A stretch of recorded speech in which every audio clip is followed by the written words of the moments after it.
So some people need to put, wind put into their sails because they don't believe in themselves enough. Other people, believe it or not, they believe so much that they actually are delusional and they don't think that they need to take massive action or whatever it is.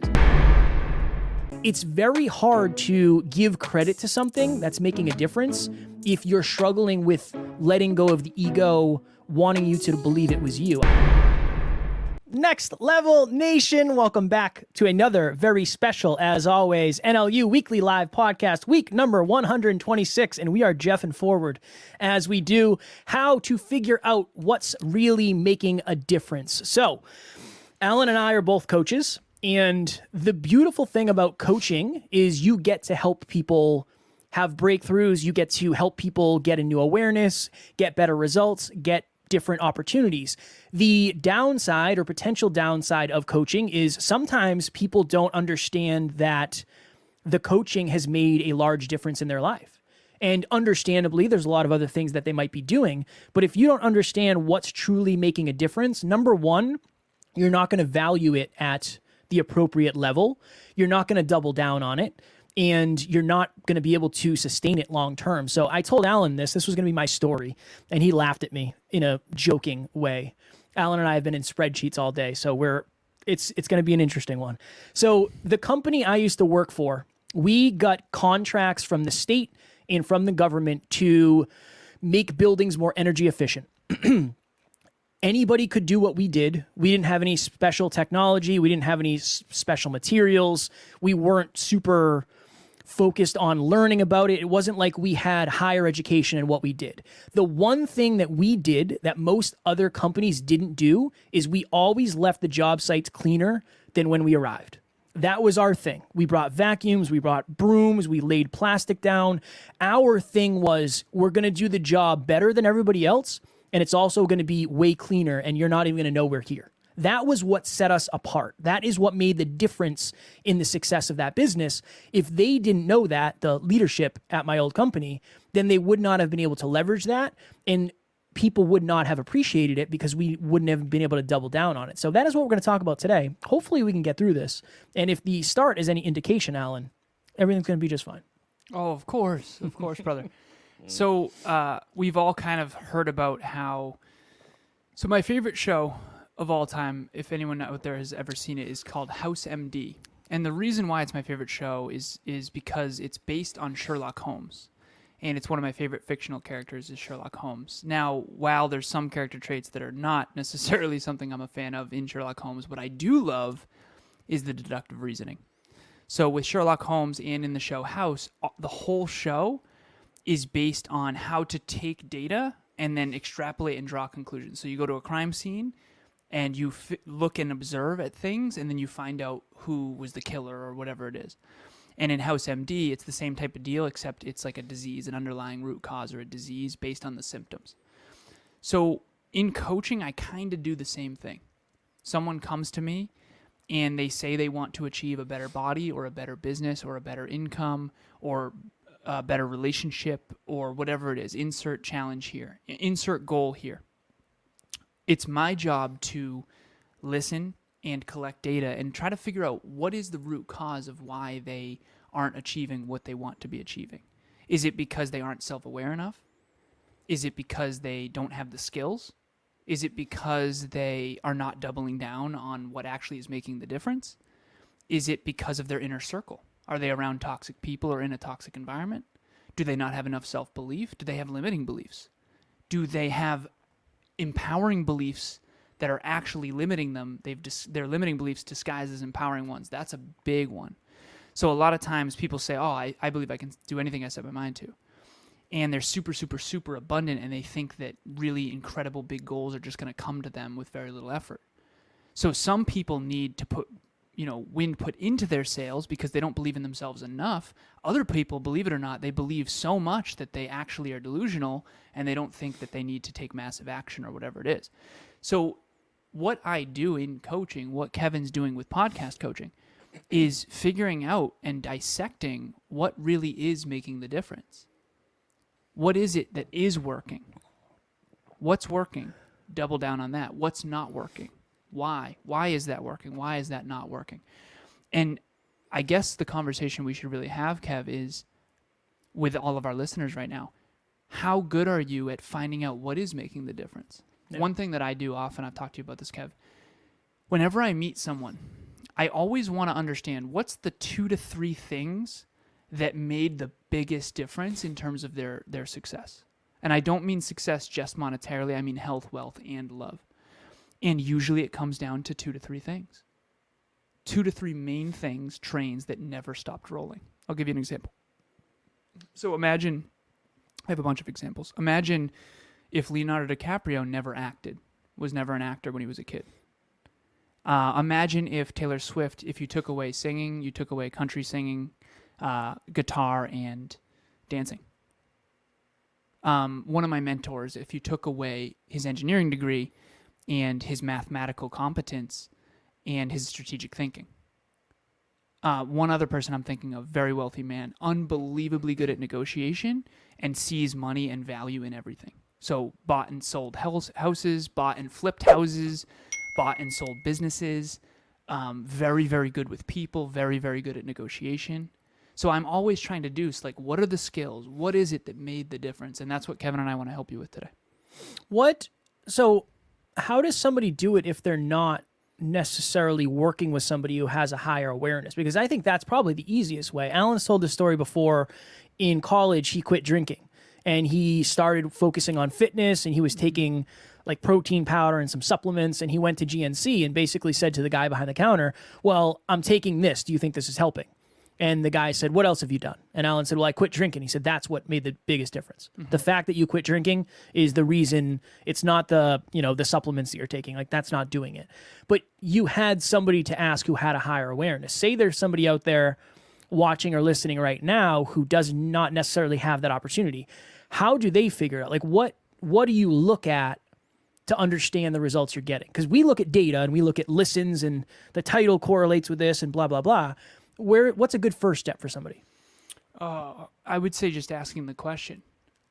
Asking the question of, like, what is making the difference? So I have a client who has asked me to help her become the best coach she can possibly be. I've been talking about this a lot lately.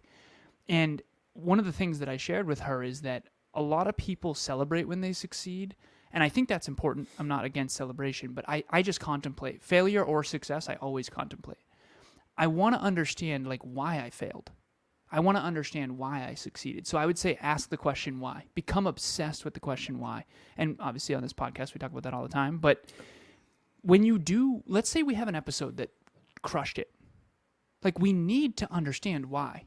Like, was it the title? Was it something we talked about? Was it a topic? Was it a post that we made on Instagram? Oh, was it the post we made on Facebook, right?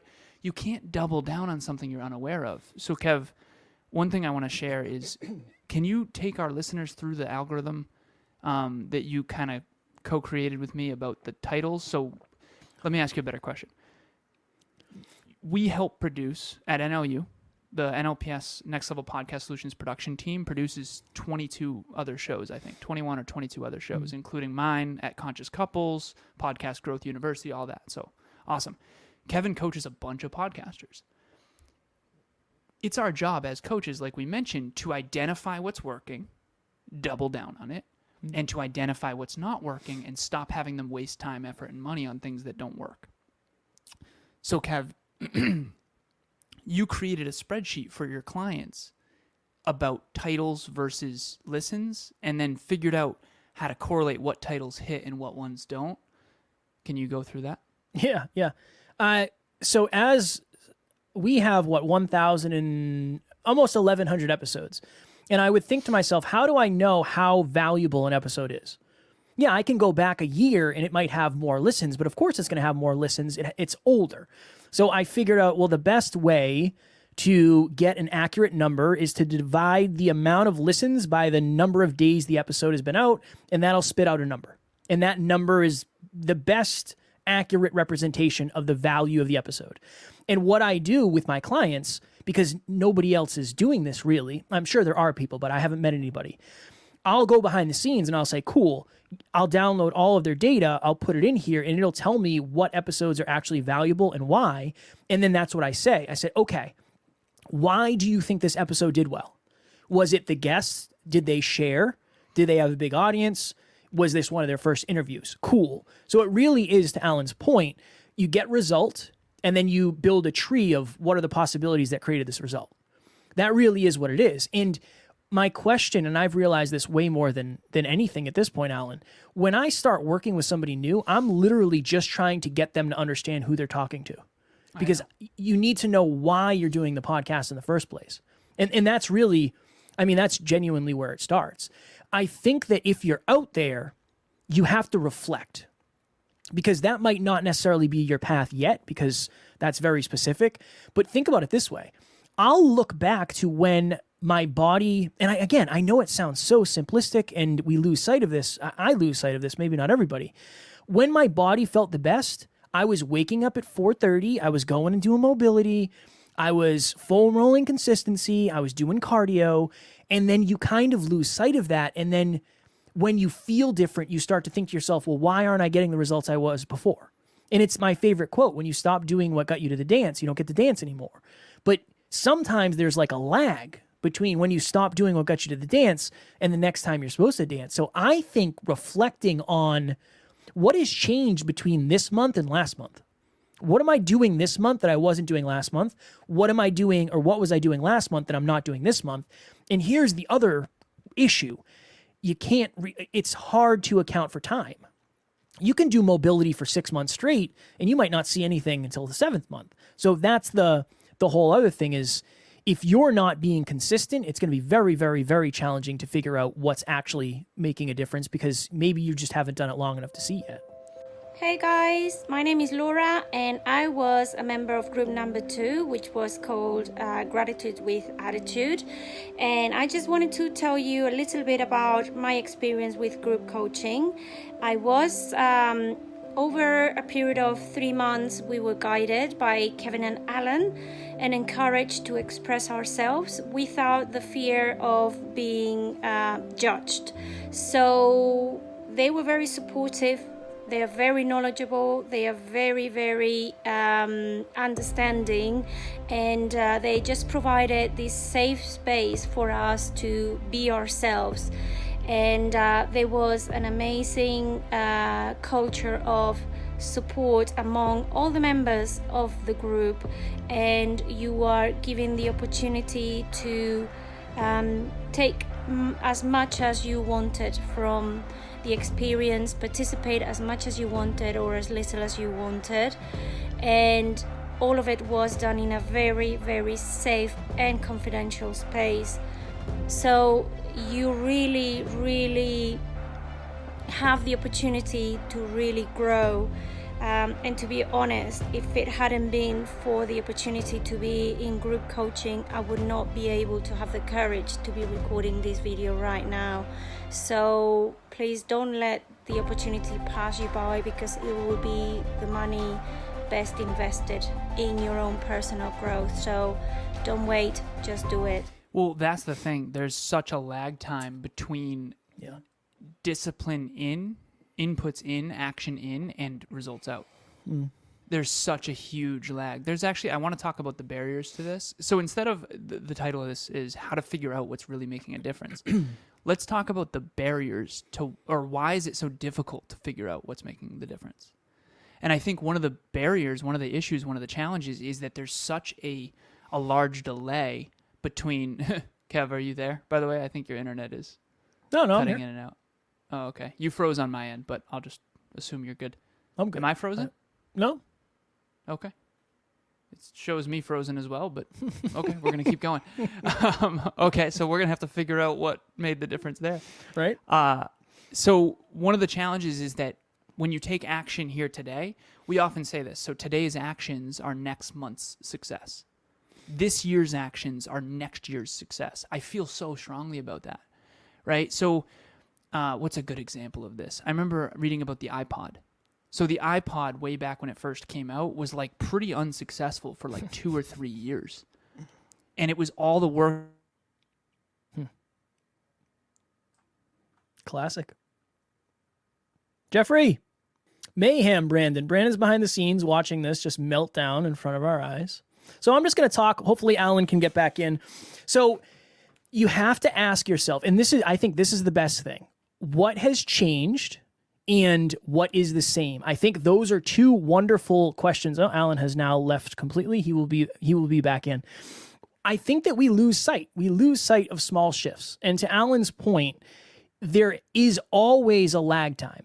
There is always a lag time between the current thing that I am practicing and the results that I will eventually get. So you have to have check-ins along the way to make sure you're actually on the right path. But those are going to be very, very personal to you, and it's going to be dependent on what you're doing in your journey. Here's another thing. When we're talking about figuring out what's really making a difference, I think one of the problems for many people is ego.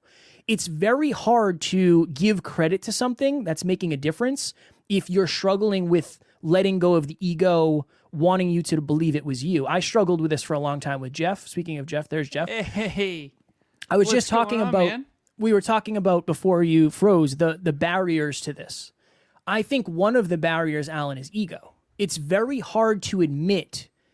Say if you have a coach, you have a mentor, you took a course, whatever it is, at times it can be very hard to admit that that person, that thing, that idea, that course made a huge difference, because it feels like it takes power away from you, and maybe it hurts your self-esteem to say, well, I wasn't smart enough. That person, it's very hard to give credit away to somebody else. Well, I have a reframe for that Please. that I think has been helpful for some clients and people, and certainly for me, is it was your resourcefulness. Like, you're the one who hired the coach. I'll give an example. So I have a book behind me called The Compound Effect. I read that book 6 years ago, probably, and I also bought a course by that author, Darren Hardy, called Insane Productivity. And I'm telling you, so much of the success that we've created is built on some of those principles that Darren teaches. To my knowledge, I believe his course is the most valuable content on the internet to date, in my opinion. In terms of not free value, but like, I was the one who bought the course. I was the one who bought the book and took the time to read the book. And so I try to say this to my clients as well. I have definitely helped you achieve these things, and that's awesome. But you're the one who hired me. You're the one who hired a coach. And I often say this. I say, how many people actually have a coach? Yeah. Why is it that every sports team, every esports team even has coaches? Why do they all have coaches? Because they all want to succeed. And it's like, yet we don't ever hire coaches or mentors for our own life. I was reading a John Maxwell book the other day, The 21 Irrefutable Laws of Leadership, and he was talking about how in the very beginning of his career, this is back when he was in his early 30s, which is, he's in his 70s now, so 50 years ago. And he was like, I used to pay $100. I used to go vacation in the spots that other leaders were at, and I used to pay $100 for them to go to dinner with me. And $100 back then was like a pretty decent amount of money. And he said, like, I didn't have that money. That was money I didn't have, but I can't even explain how valuable those conversations were. And so whether he got tips and tricks from those people that he can attribute his success to, which he does, he was the one who paid the $100. He was the one who vacationed in those spots. He was the one who set up the dinners and showed up and arrived and got uncomfortable and got outside his comfort zone. So I think you can take part of the credit and know not all of it is you. Yeah. Not all of this is me, not even close, but some of it is. And I think that's but you have the confidence. I think that's the interesting thing. And like John Maxwell, if you're paying $100 to sit with successful people at dinner, self-belief probably isn't your biggest struggle. Yeah, true. So I think that it's interesting.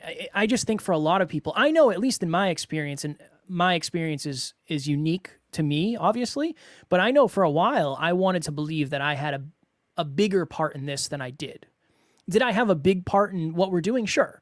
But I wanted to believe I had a bigger part, and I wanted to believe that I knew everything I knew based on the fact that I knew it. I think I wanted to conveniently forget how I learned a lot of the things I did. Not because I didn't want to give credit, but I think it's very hard to give credit when you don't necessarily feel worthy yourself. That was a barrier for me for a while. And one of the beautiful things about me going on other podcasts is I just talk very openly now about our strengths, our weaknesses, but that wasn't always the case. So I do understand if you're out there and you have a coach or whatever it may be, you struggle with saying that thing has changed my life more than anything. That person, that course, that book. It's understandable from my perspective, but I've experienced it, so it makes sense to me. I've been there. I've lived there. Not only have I been there, I've lived there. Next Level Nation, if you are somebody who is a dream chaser, which you are because you are listening to this podcast, and you want more out of your life, you say, hey, I'm listening to the podcast, maybe I've downloaded the free course, but I want more. Our 8th round, which is wild to me, of group coaching starts on October 4th. It is bi-weekly calls with Alan and I, and you're in a private WhatsApp group, and you have access to the app, and there's a workbook, and it's just awesome. And the biggest thing is the community. One of the best things about a podcast is you can listen from anywhere in the world, but one of the downsides is oftentimes you don't know who else is listening. So if you join group coaching, you will meet 9 other people who are also next level human beings. Everything you need to know is in the show notes /below. Also, we're coming up on our final chapter of Dare to Lead in Book Club by Brene Brown, and we're about to put a poll in Next Level Nation for our next book. These are the books for the poll. The first one is Essentialism by Gregory McKeown. Classic.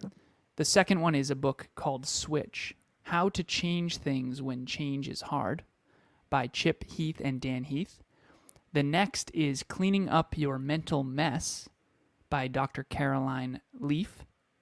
And then there's 2 more. Limitless by Jim Quick.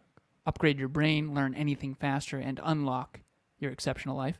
And the very last one, but not least, High Performance Habits, How Extraordinary People Become That Way by the one and only Brendan Burchard. And so if you're not in Next Level Nation yet, please join. And please vote as well. And the link to join book club will be in the show notes as well.